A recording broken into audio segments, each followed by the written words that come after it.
ಎನ್ನುವುದು ಜಗತ್ತಿಗೆ ಬೆಳಕು ನೀಡಿದ ಒಂದು ವಿಚಾರಕ್ರಮ. ವಿದ್ಯಾರ್ಥಿಗಳಲ್ಲಿ ವೈಜ್ಞಾನಿಕ ಮನೋಭಾವನೆ ಬೆಳೆಸುವುದು ಹಿಂದಿನ ಅಗತ್ಯತೆಯಾಗಿದ್ದು, ಈ ನಿಟ್ಟಿನಲ್ಲಿ ಶಾಲೆಗಳು ಕಾರ್ಯನಿರ್ವಹಿಸಬೇಕು. ರಾಷ್ಟ್ರೀಯ ವಿಜ್ಞಾನ ದಿನದ ಅಂಗವಾಗಿ ಉತ್ತರ ಕನ್ನಡ ಜಿಲ್ಲೆಯ ಕುಮಟಾದ ಕೊಂಕಣ ಎಜುಕೇಷನ್ ಟ್ರಸ್ಟ್ನ ಸರಸ್ವತಿ ವಿದ್ಯಾಕೇಂದ್ರದಲ್ಲಿ ಹಮ್ಮಿಕೊಂಡಿರುವ ಕಾರ್ಯಕ್ರಮ ವಿದ್ಯಾರ್ಥಿಗಳಿಗೆ ಸ್ಫೂರ್ತಿ ನೀಡುತ್ತಿದ್ದು, ಇಂತಹ ಕಾರ್ಯ ಶ್ಲಾಘನೀಯ ಎಂದು ರಾಷ್ಟ್ರೀಯ ಸ್ಪರ್ಧಾತ್ಮಕ ಪರೀಕ್ಷೆಗಳ ಸಂಪನ್ಮೂಲ ವ್ಯಕ್ತಿ ವಿಧಾತ್ರಿ ಅಕಾಡೆಮಿಯ ವಿಕ್ಕಿ ವಾಸವಿ ಹೇಳಿದರು. ಅವರು ಸಂಸ್ಥೆಯಲ್ಲಿ ನಡೆದ ವಿದ್ಯಾರ್ಥಿಗಳ ವಿಜ್ಞಾನ ವಸ್ತು ಪ್ರದರ್ಶನ, ಕಾರ್ಯನಿರ್ವಹಿಸುವ ವಿಜ್ಞಾನ ಪರಿಕರಗಳ ಪ್ರದರ್ಶನವನ್ನು ಉದ್ಘಾಟಿಸಿ ಮಾತನಾಡಿದರು.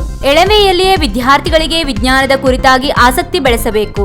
ಇಂತಹ ಕಾರ್ಯ ಮಾಡುವುದು ಪ್ರಸ್ತುತ ಸಮಾಜದ ಅಗತ್ಯವಾಗಿದೆ.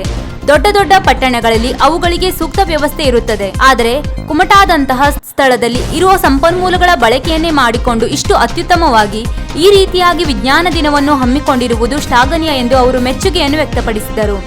ಈ ಸಂದರ್ಭದಲ್ಲಿ ಸಾಫ್ಟ್ವೇರ್ ಇಂಜಿನಿಯರ್ ರಾಮಪ್ರಸನ್ನ ಖಾರ್ವಿ, ಸರಸ್ವತಿ ಪಿಯು ಕಾಲೇಜಿನ ಉಪನ್ಯಾಸಕ ಪ್ರಸನ್ನ ಹೆಗಡೆ, ವಿಧಾತ್ರಿ ಅಕಾಡೆಮಿಯ ಸಹ ಸಂಸ್ಥಾಪಕ ಗುರುರಾಜ್ ಶೆಟ್ಟಿ, ವಿಜ್ಞಾನ ಶಿಕ್ಷಕಿಯರಾದ ಉಷಾ ಭಟ್, ಪ್ರಜ್ಞಾ ನಾಯ್ಕ್, ಶ್ರುತಿ ಪಡ್ನೇಕರ್, ವೈಭವ್ ಕುಮಾರ್ ಎಚ್ ಉಪಸ್ಥಿತರಿದ್ದರು.